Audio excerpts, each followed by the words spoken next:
sangat dalam. Jadi pakai perasaannya yang dalam. Nah, makanya sering orang Arab mengibaratkan seperti cermin. Ibu saya tanya atau bapak, kalau cermin saya lemparkan, pecah ya, bisa nggak disusun kembali? Bisa. Bisa disusun kembali, tapi dia sulit memantulkan bayangan yang sempurna. Sama dengan perempuan, kalau dia terlukai, dia cepat memaafkan, tapi sulit melupakan apa yang dialami. Parah. Oh, oke. Ibu tahu ciri perempuan solihah di Quran? Cuman 2 ternyata. Pokoknya. Quran surah keempat ayat 34. Ada kaitan dengan sholat. Apa cirinya? 1, fassalihatu, istri yang solihah itu qanitatun, taat pada suami ya. Ya, sepanjang ia menyampaikan yang baik-baik menurut Allah. Taat kepada Allah dengan cara menaati suami pada yang baik-baik. Misal, kalau kata suami begini, "Mah, ngaji ya?" "Siapa ya?" "Mah, berjilbab ya?" "Baik insya Allah." "Baca Quran yuk?" "Baik insya Allah." Itu qanitat namanya. Perempuan semacam ini, kalau benar dia taat dengan baik, diikuti dengan baik, mampu dia untuk berusaha baik, maka ada spesial disampaikan di hadis riwayat At-Tirmidzi, kata Nabi, dia akan punya apresiasi spesial di sisi Allah di hari kiamat. Idza shallatil mar'atu sholataha, kalau seorang perempuan itu cukup sholat fardu saja dalam hidupnya, kemudian wasomat somaha, dia puasa fardu saja Ramadan tanpa puasa sunnah, wa hafizat farjaha, dan menjaga dirinya tidak selingkuh, tidak berbuat yang buruk.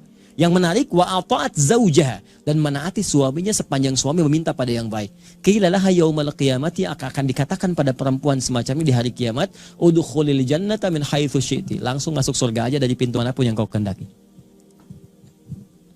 Ibu. Oke, kalau suami minta pada yang baik-baik, kerjakan. Dan biasanya istri senang, Pak, walaupun kadang-kadang ada diskusi. "Mah, pengajian yuk." "Siapa?" Tiba-tiba ke kamar bawa baju kan, "Apa yang biru atau yang hijau nih pakai mama?" "Oh, kayaknya biru bagus deh." "Ah, kayaknya hijau deh." Ya, katanya nanya tapi udah punya jawaban kan. Bagus, masih mending kalau dipakai, begitu keluar kuning. Ya, oke lah. Gak apa-apa, ikut rame. Nah, yang kedua ini yang sering gagal. Ya, maaf, hafizatun lil ghaibi bima hafizallah. Kata Allah, perempuan salihah itu dia akan menjaga kehormatan keluarganya, terutama suaminya, terlebih ketika tidak sedang bersamanya. Kenapa kemudian kalimat ini muncul, dilekatkan pada perempuan? Bahkan suratnya surat An-Nisa. Ibu tahu An-Nisa artinya? Bukan perempuan. Bukan wanita, bukan. An-Nisa itu bukan perempuan, An-Nisa bukan wanita, An-Nisa itu perempuan. Oh. Oke. Nggak, ini penting saya sampaikan. Kalau perempuan, beda dengan laki-laki. Kalau laki-laki nama tunggal singular dengan jamaknya plural itu sama, mirip. Singular rajul, kemudian jamaknya rijal. Nggak ada terjadi perubahan banyak. Tapi kalau perempuan beda. Kalau sendirian dia mar'ah.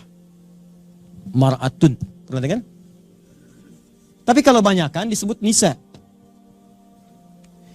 Fokus ya. Mar'ah itu seakar dari kata muru'ah, yang punya 3 arti. Bahkan sering sekali orang Arab punya perumpamaan dengan mir'ah. Ya, kalimatnya sama, cuma cara bacanya beda. Al-mar'atu kal mir'ah. Yang satu pakai fathah, yang satu pakai kasrah. Muru'ah itu punya 3 arti. 1, yang identik atau senang dengan keindahan. Muru'ah, senang keindahan. Makanya Pak, wajar kalau istri atau ibu di rumah senang dengan keindahan. Bangun tidur, spray langsung diberes-beres, kan? Ada sedikit goyang pot dilurusin lagi, kan? Kita mau berangkat batik terlipat, kita santai aja, tiba-tiba diberhentikan dari belakang. "Berhenti, Pak." Gitu. "Jahit dulu, lepas, ganti." Itu biasa. Itu tandanya normal, fitrah, gitu kan? Pak, senang dengan keindahan. Bahkan dikatakan oleh orang Arab, al-mar'atu kal mir'ah. Perempuan tuh seperti cermin. Kayak kalau diperiksa kan sering ya, ada cermin misalnya. Sudah ngaca di rumah, turun, lihat spion mobil, ya, lihat lagi, masuk ke kantor, lihat kaca, betulin lagi, itu biasa, normal, ya. Tapi yang paling menarik, mar'ah juga itu bisa seakar dari kata muru'ah, seperti mir'ah, dari sisi sensitivitas. Kenapa perempuan disebut mar'ah? Karena dia punya sifat rasa yang tinggi dibanding laki-laki, rasa yang sangat dalam, jadi pakai perasaannya yang dalam. Nah, makanya sering orang Arab mengibaratkan seperti cermin. Ibu saya tanya atau bapak, kalau cermin saya lemparkan, pecah ya, bisa nggak disusun kembali? Bisa. Bisa disusun kembali, tapi dia sulit memantulkan bayangan yang sempurna. Sama dengan perempuan, kalau dia terlukai, dia cepat memaafkan, tapi sulit melupakan apa yang dialami. Parah. Oh. Oke. Makanya kalau ada masalah sekarang tuh rekening listrik 15 tahun yang lalu masih diingat, Pak. Papa dulu kan begitu kan? Ah, itu marah. Jadi biasa kalau nanti ada persoalan, terus masalah yang lalu diungkit itu biasa. Ya, artinya normal gitu. Ya, sehat artinya. Baik. Tapi ingat ya. Tapi ketika dia banyakkan, namanya berubah jadi nisa. Apa itu nisa? Seakar dengan kata nasa. Nasa itu bisa berarti mudah tersentuh, ternyuh. Ya, lihat film India macam-macam, satu di pohon, satu ini tiba-tiba ngalir air mata gitu kan. Tapi yang kedua, ini yang paling menarik. Nisa juga punya arti sifat yang senang menyampaikan apa yang dirasakan. Bukan curhat. Ya. Menyampaikan apa yang dirasakan, suka cerita. Jadi kenapa disebut dengan nisa? Seakan Allah memberikan pesan bahwa perempuan itu sependiam apapun, kalau ketemu dengan temannya itu suka cerita.